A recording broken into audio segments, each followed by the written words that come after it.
All right, let's talk about the massive new law that's about to change everything from your paycheck to the nation's defense. It's being called the One Big Beautiful Bill Act, and it was just signed into law on July 4th, 2025.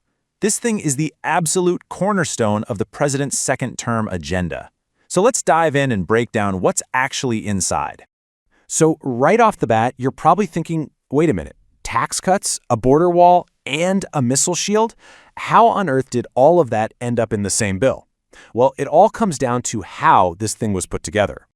And the key term you need to know here is omnibus package. Now, this is a classic legislative tool that basically lets lawmakers bundle a whole bunch of different, often totally unrelated proposals into one single massive all-or-nothing vote. The easiest way to think about it, it's like a legislative combo meal. You go to a restaurant, you order the combo, and you get a whole bunch of different things all in one package, whether you wanted every single item or not. It's a strategy, really, to push a huge agenda through all at once. Okay, so let's stick with that combo meal idea and unpack what's actually inside this thing. We're going to start with the part that probably matters most to you, your wallet. Right. At the very heart of this bill is a huge set of tax changes. Now, a lot of this is about extending the 2017 tax cuts, but there are also some brand new, pretty significant additions that we need to talk about. First up, those individual income tax cuts from back in 2017, they're now permanent. That means the top tax rate is going to stay locked in at 37% instead of jumping back up to where it was before at 39.6%. And here's a big one that turns a major campaign promise into actual law: the no tax on tips and overtime provision. So what does this mean?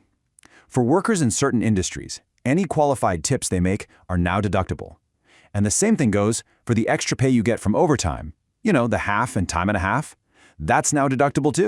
Families get a boost here as well. The tax credit for each child, it's been permanently increased by 10%. So it's going up from $2,000 to $2,200 per child. The bill also rolls out two other really interesting provisions. First, something called Trump accounts. The idea here is that the government will put $1,000 into a tax-exempt account for every single newborn, which is meant to be used for things like education down the road. Second, and this is a big deal for people in high-tax states, the cap on the SALT deduction, that's for state and local taxes, is getting a huge bump from $10,000 up to $40,000 for most households. That could mean some serious tax relief. Okay, so we've talked about the tax cuts, but as you can imagine, those are expensive. So the big question is, where's the money coming from? This is where we pivot to the spending and policy side of the bill, and you can really see a fundamental shift in the government's priorities. And here's the trade-off, plain and simple. The bill makes some pretty deep cuts to social programs. We're talking over $1 trillion trim from Medicaid and SNAP over the next 10 years. A big part of that is by adding much stricter work requirements. And all that money? Well, it gets redirected to other priorities. And this chart really spells out exactly where that money is headed. You can see two absolutely massive new pots of funding. There's $150 billion earmarked for border wall construction and for ramping up deportation efforts. And then there's another $150 billion going straight to military modernization. But this bill has got way more than just dollars and cents. It also makes some huge policy changes. For instance, it completely repeals several green energy tax credits from the last administration. The ones for electric vehicles and things like that. Instead, it shifts the government's focus back toward domestic oil and gas. And it also fully funds that new national missile defense system they're calling the Golden Dome.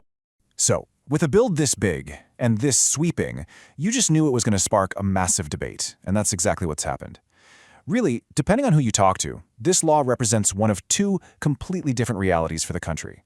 And that really gets us to the heart of the debate, the crucial question everyone is asking. Is this one big beautiful bill an economic supercharger that's going to unleash a new era of growth?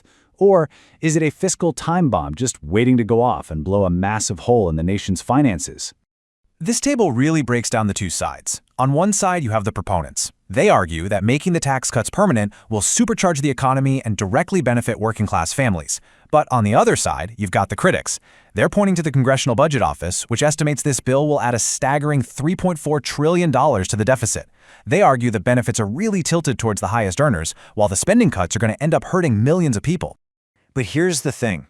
This story is far from over, just because the bill was signed. See, there's a catch. Some of its most popular tax cuts actually have a built-in expiration date, which is basically setting the stage for a massive political fight just down the road. Take a look at this timeline. The bill becomes law in July of 2025, right? But look ahead to 2028. That's when a lot of the really popular tax provisions, we're talking about those deductions for tips and overtime, are set to just expire. This all but guarantees that we're going to be having another big debate over this whole thing in just a few short years. So, as this new law starts to take effect, it really leaves us all with one final question to think about. Is this a powerful engine designed to boost today's economy? Or is it really just a costly mortgage on the nation's future? That's the billion or rather trillion-dollar question.